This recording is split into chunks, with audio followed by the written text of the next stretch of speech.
Hey everybody, welcome back to the channel. Today we are out on the range revisiting the Remington 700 Classic in 30-06.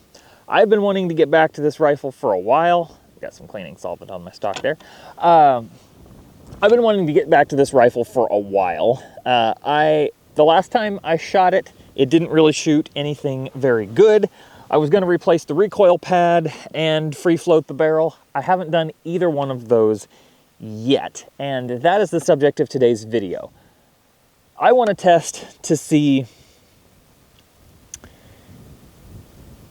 if free floating the barrel will actually do any good.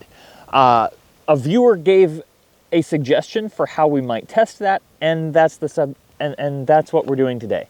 Let's get back into the reloading room and talk about it a little bit more.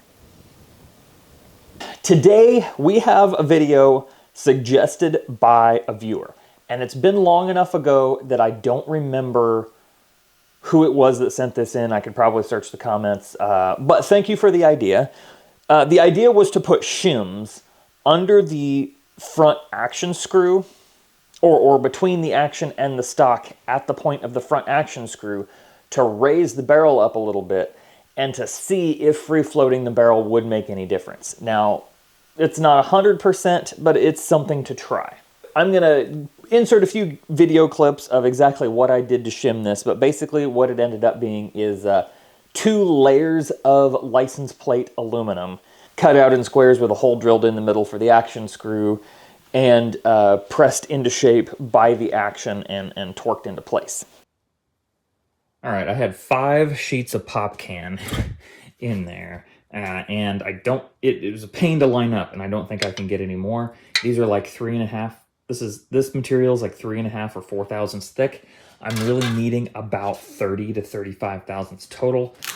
And I've got these old license plates laying around, so I'm going to use one of these. This is like 30 thousandths thick, which is going to get us closer to where we need to be in one shot, and should be a decent shim. So I'm going to cut a chunk of this, drill a hole in it, and give that a try. Because I can just barely force a 2 thousandths sheet of paper through there. So there's not enough clearance. I want like 5 thousandths clearance all around. So this is just, again, to see if free floating the barrel makes a difference in accuracy.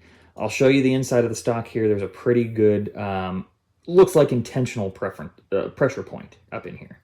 And I don't know how well you're going to be able to see this in there, but right up by where that sling stud is, there is a hump. And I could sand it out, but I don't want to have to reseal the stock if free floating the barrel doesn't make an accuracy difference. Now, if free floating the barrel does make an accuracy difference, then I'm going to hog out the inside of that channel and free float it that way, and we're going to bed the action. But I'm not going to do that if free floating the barrel doesn't help anything. All right, we've got 2 license plate shims in there now, and we are easily able to pass that paper all the way back to the chamber. So that is where we're going to test it out. That's what we're working with to see if this is going to shoot any more accurately. If this works, then I'm going to hog out the inside of the barrel channel while trying to maintain the stock, the outside of the stock, in as good condition as I can so you can't tell. But I'm going to open up the inside of the barrel channel, get this barrel completely free floated, and then bed the action. But that is that's a project for the future if this barrel seems to shoot well. I've got a lot of hope for this rifle. I've got a lot of hope for the barrel because it seemed to want to group so well in the very first tests that I did with it, and then I haven't been able to replicate that since. So I've got a lot of hope for this. So let me tell you about the loads we're going to be shooting to test to see if this worked. So we are trying to work with the same loads I've already shot out of this rifle before, or very similar. So we have got the Hornady 168 grain boat tail hollow point and the Barnes 138 grain, or the 130 grain TSX. What I want to do is shoot some loads that I have shot in the past through this gun and that showed some sort of promise, and just see if there's any improvement. I've only got 3 5-shot groups, so this is not an exhaustive test. And I may be coming back in here to do some more loading and testing later on in the video. We will see. But I only had 15 pieces of the RP brass left. We are going to switch over to brand new Starline brass before long, because this brass has 3 firings on it and the primer pockets are starting to get just a little bit loose. But we can probably squeeze another firing out of these, but that'll be in the future. Anyway, what I want to go with is 2 loads we've already shot before and 1 load we haven't, but that should work fine. So the first load is 50 grains of IMR 4064 with the 168 grain Hornady. Then with the same bullet, same seating depth and everything, I've got 56 grains of Shooter's World 4350. This recipe is right on the bottle for this exact bullet, and they're calling for 57 grains. We're going to just jump a grain lower than that, and we should be in the 2,700 feet per second range. Nothing crazy, should be decently low pressure, all that. We should be plenty good with that load. And then the last group with the 130 grain Barnes TSX, we're shooting 53.5 grains of Varget. That charge shot decently well last time. Not super great, but it showed the most promise out of all the Barnes TSX loads that we shot in the video on doing a light hunting load for this rifle. All right, let's get back to the range. All right, so it occurred to me that after doing that, the scope is probably going to be nowhere near. So I'm going to put a few rounds through it first before we shoot the test. Thankfully, I had some cider ammo loaded up from the last time we shot, and I still got a few rounds of it left, so that is good.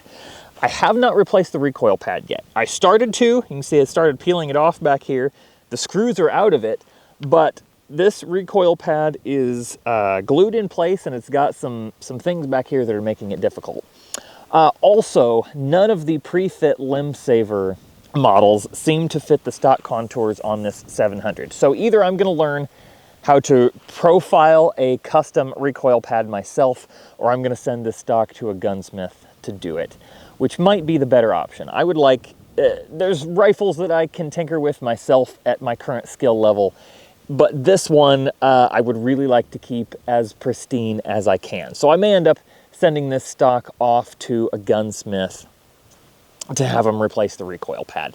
For today, we want to test to see if that barrel free floating the barrel is actually going to do any good, or whether we would just be better off putting a new barrel on.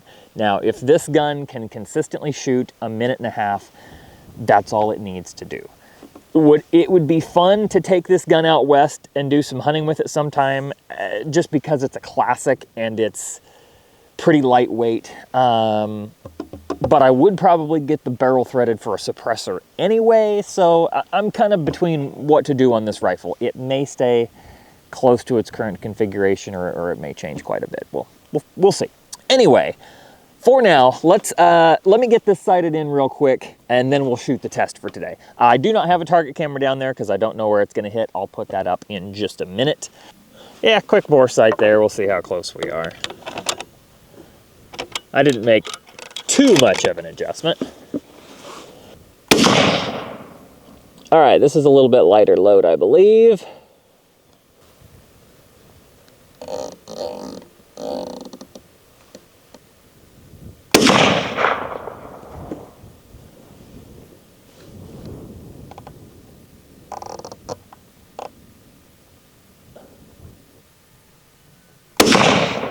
Yeah, there we go.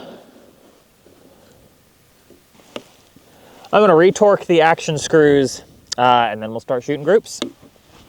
Target camera's set up there downrange. We're going to be shooting at that top left-hand target. And the first charge is 50 grains of IMR 4064. I'm going to get real settled in, try to do my dead level best, and we'll see what the rifle can do.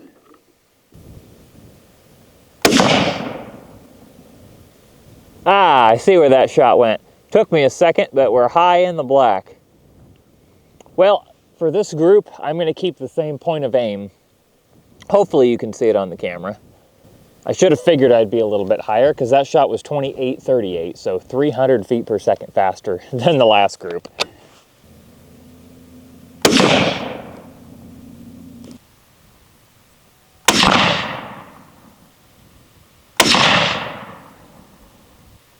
Holy cow, that was on the next target over.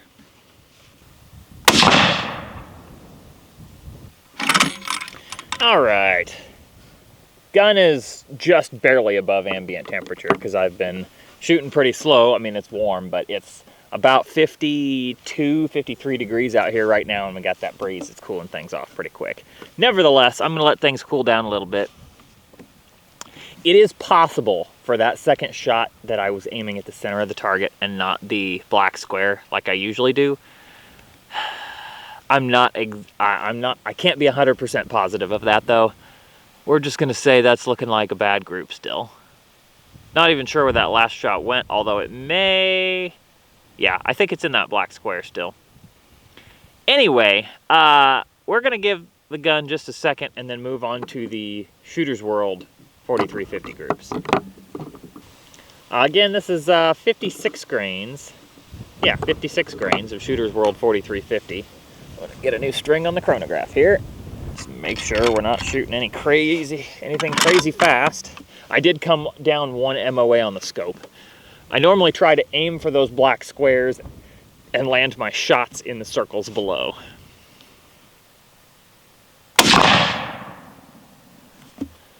All right, 2676, so not too far out of where I expected it to be.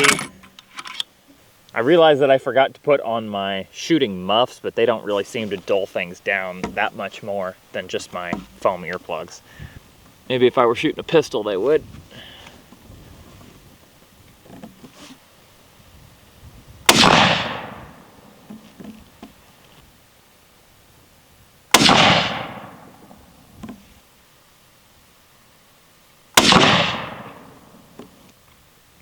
And that's the kind of thing that made us think this gun was going to shoot good in the first place. Because it can do 3-shot groups like that once in a while.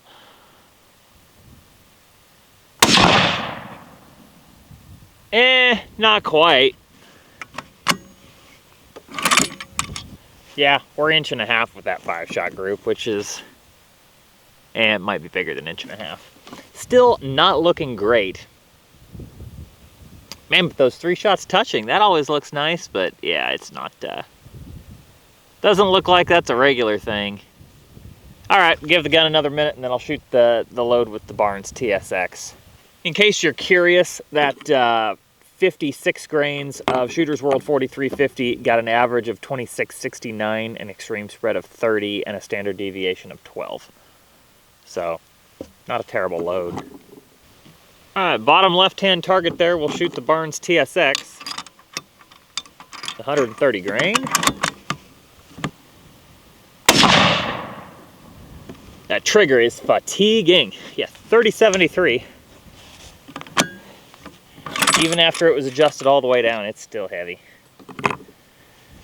When this gun gets upgraded, it will be getting a trigger. Either a Timney or a Trigger Tech. Haven't decided on that yet.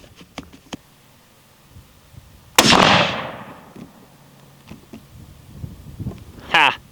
Alright, we're 2 inches on 2 shots, so things are not looking good.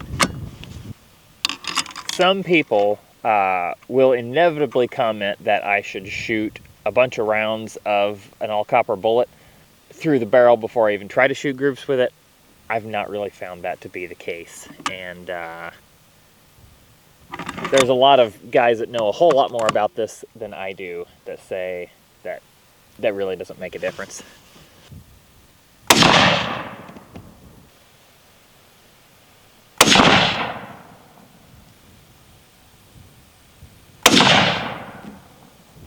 I think it widened one of those holes up a little bit. All right, well, we got our answer, or at least we got our answer as to whether this test is going to work for this gun. Let's get back into the bench and talk about it. So I'm not fully confident that we actually learned a ton with that test. That doesn't mean that the test is invalid. It's not. It may work to show a result on some rifles. I'm not convinced that it means the barrel is bad, and because we've got all the harmonic issues solved, right? We jacked the front end of the receiver up by about 60 thousandths, and there's, there could be all kinds of slop in the contact of the action and the stock, and things could be not consistent there. Yes, we've got the barrel free floated, but the action is not going to be necessarily as solid in here because we are just sitting on a couple of sheets of aluminum up front.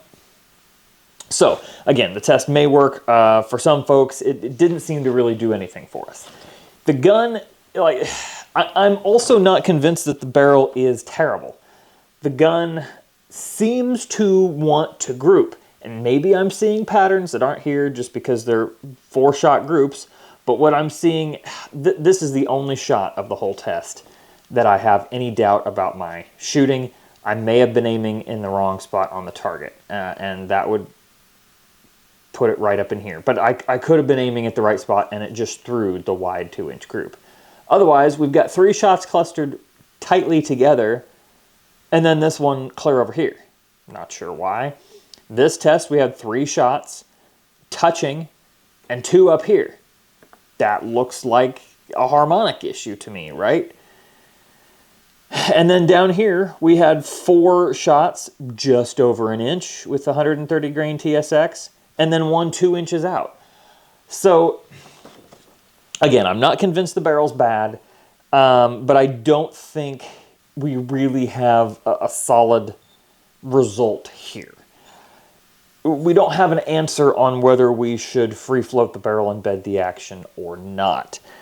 I think what there is left to do is just to go ahead and do that, right? Or go ahead and clear out some material inside the barrel channel, bed the action, and see if that makes a difference. I hate to keep throwing bullets and powder down this barrel that hasn't really produced consistent results, but it's a nice enough rifle otherwise. I hate to just get rid of it and start over. And I hate to buy a new barrel that'll cost $400 or $500 for it, and you know, maybe not necessarily get anywhere with that either because the harmonic issues aren't sorted out. So I think that is the next step. I'm going to figure out whether I'm going to do that myself or whether I'm going to send this off to somebody to be professionally bedded. I'm not 100% sure of that yet. Anyway, it was an interesting test. I'm glad to get that at least out of the way. I probably could have done it a little better if I just picked one load and shot a 10-shot group with it and see what happened. But I don't know that I would have been confident in that result either. So anyway, that is what I have for you guys today. I hope you have enjoyed this. Stick around to see what is to come on this project in the future. But that is all I have for now. Thank you so much for watching. Y'all have a good one.